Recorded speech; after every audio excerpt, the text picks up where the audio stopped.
Good evening, FlossTube, and the upload of the video from the iPad has continued to be a crisis for me.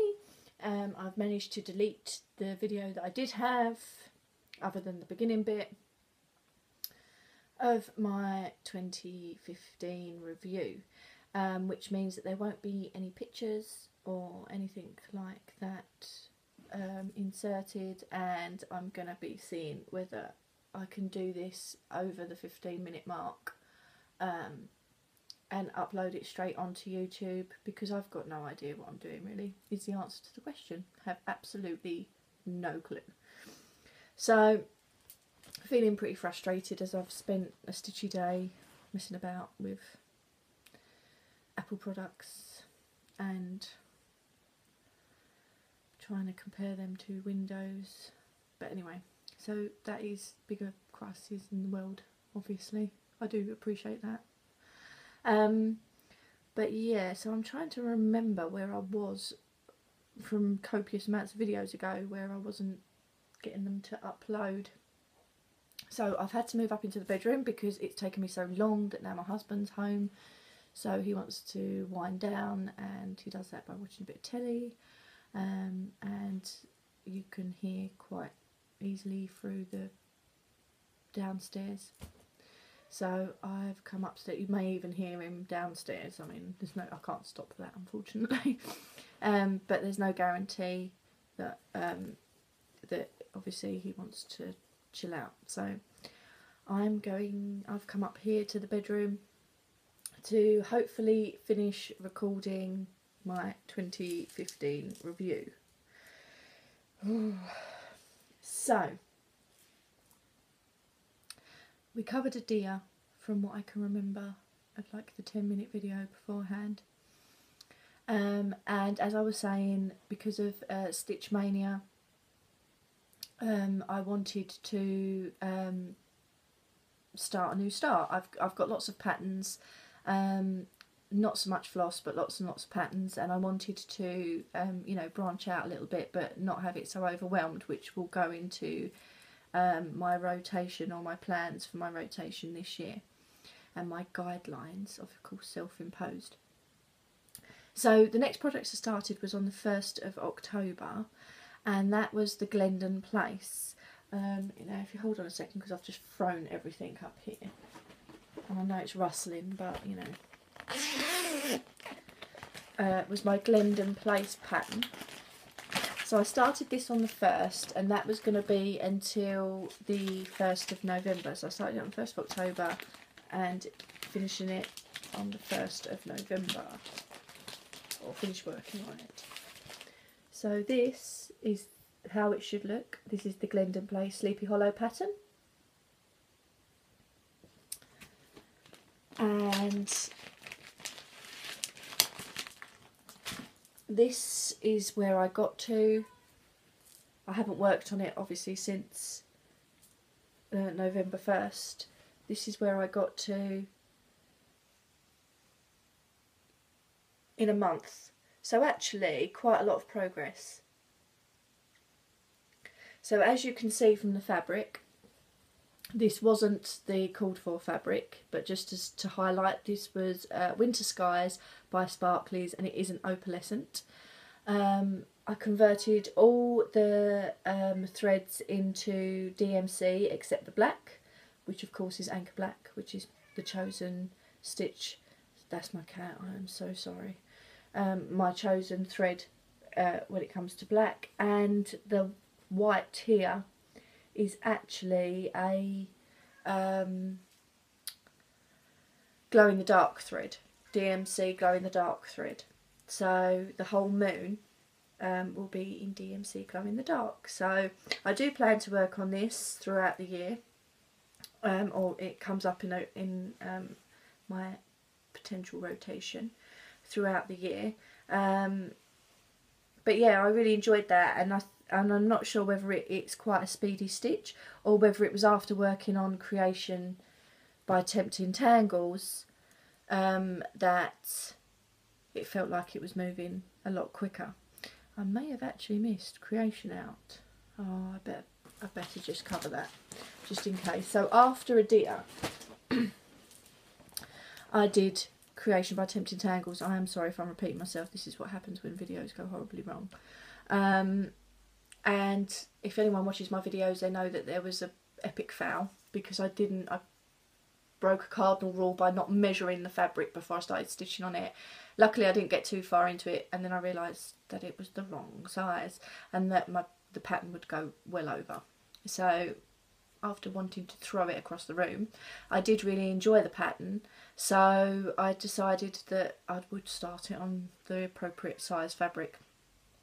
So I chose a 36 count. Let me just find the pattern for you. I chose a 36 count, just plain Edinburgh linen. I say, not even knowing if I can find. I do apologise about the rustling. The picture, the front cover. No, no, no.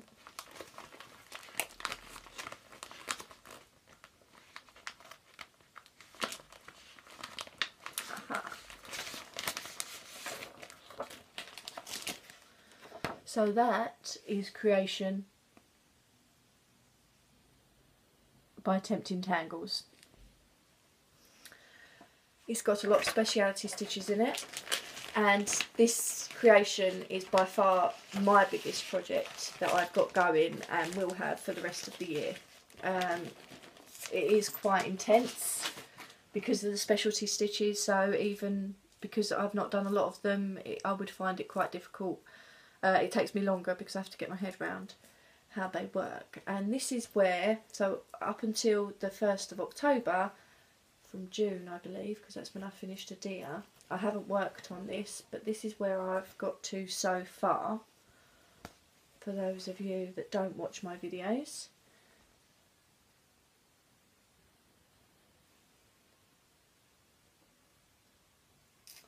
And I'll be moving into this piece here, which is actually going to be a page of nearly full coverage. So it's going to be quite a long process. I believe this stitch, I do really love the pattern, and that is probably why I didn't initially, after getting it wrong, throw it completely out and it become a UFO. But it is the biggest stitch, the biggest count that I have. My bedroom is freezing. Oh God. Not that you wanted to know that, but that is the biggest project I have in my rotation so far, and both obviously Creation by Tempting Tangles and Glendon Place are coming forward into the 2016 rotation because they're not finished. Another whip that I did start when it was released, and I did generally keep up to date with it, was the Box of Delights by Almond. Now, for those of you that don't know, she was the designer of the Black Work Journey, which is Save the Stitches, which is mainly all black work, and, well, nearly all black work. And I was really interested in doing that, but it is quite a big piece. I then decided that I would do Box of Delights by Tempting Tangles, which is a relatively smaller piece, but it inspired me. I based it on the French company Lavender that do a lot of Petite and things like that, and I loved the colours, and even more so, everything that I wanted to use for it I actually already had. So the fabric, all the threads that I used I already had. So this is where I got to before I put it down. So this is a baby pink and bright pink fabric, and this was a limited edition Sparklies fabric. All the threads used are Jodyridesigns threads, and the beads that I used were like a chocolate, just plain chocolate, and you can see there's metallics in there as well. The metallic is Petite treasure braid, all of which I already had. The problem is, as you can see, there's some gaps. There wasn't enough antique silks in the Jodyridesign range to fill in all the boxes.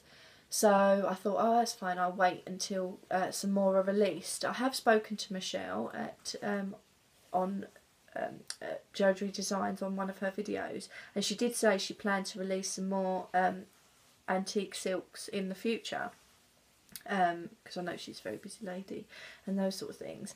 But and I haven't checked recently, to be honest. As she releases them, if she does, as she releases them, I will go in and I will fill in the missing boxes, the missing box of chocolates, the missing chocolates rather. But if she doesn't by May, then I may just go in and fill it in just to just get it done, because it would have been sitting dormant for almost a year by that point. So I may just to get it over and done with, and I'll just go back and use the silks that I've already used, and I'll just pick which ones I want to use and I prefer to use. So that is that. I'm watching the video and I'm watching the timer, because obviously this 15-minute thing is driving me crazy. So I'm not sure whether I'm going to run this 1 minute over, because at least then I won't have continually keep wasting my time doing about 50 million videos. I'm getting bored with saying the same thing over and over again. Not that I get bored with cross stitch, but I haven't done any today because I've been too busy messing about with videos. So that's so this is potentially a whip that will come into the rotation of 2016, but it's based on release of threads. So, you know, we will see. If not, like I said, in May, I may just go back and do it.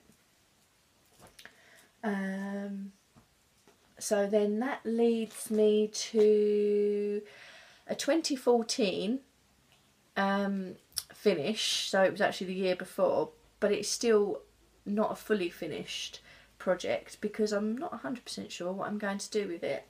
And this is Cherry Cheesecake by Buonaugurio. So that's that. So this has been finished for quite a while. This was done on the recommended fabric, which I believe is 28 count Lugana style. It's like a milk chocolate brown. And this was the first time that I'd ever done speciality stitching of any description. It did call for some beads, which is just there. But it didn't, I did make a change because up here it was just red cross stitches, and as the beads were all lower down, I just felt it was a little bit imbalanced. So I decided to put the beads here with the cherries instead of red cross stitches. But yeah, so that's the piece. So obviously it's quite a long, narrow rectangle piece, but it's too big for a bookmark. So I'm not 100% sure what I'm going to do with it, and everything that I try to make things with this that I know that I'm going to look at or use or have some purpose to, because otherwise they'll just it might as well just stay rolled up. So that is why it's rolled up at the moment. So hopefully I will think of a plan of action of something to do with this, and I could potentially fully finish it this year. So this is on my you need to think about this list. Again, talking about projects that I haven't done anything with, I have got one UFO. And for any of those that have been watching since I've started making these videos, which is just nearly 2 years, oh my god, it is the Lavender and Lace, the Bride. Now this, as you can see, is on Aida. I believe it's Oatmeal Aida. It is very soft for Aida, granted, but when I did the Dragon Quaker sampler, and that was my first project on evenweave, I never looked back and I really enjoyed working on it. So this kind of become a UFO, and I just put it to one side and didn't do it anymore because it was on Aida. Not that I've got anything against it, but it's just personal preference. I've done too much to want to just do it on evenweave. I will finish it on Aida because projects still look lovely regardless of what you decide to stitch them on. It is just personal preference. But it has become obviously a UFO, but I do plan to work on that for at least 1 month this year, following the Stitch Mania Wine and Whips. So in I believe that's in June, after May. So this I will be definitely working on for at least 1 month and have it as my focus piece for the month of June. So that is My Bride by Lavender and Lace. Okay, I am nearly over and I am going to see whether this actually uploads. So there's going to be a break in the filming just for a second, just to see whether I can get this to upload or not.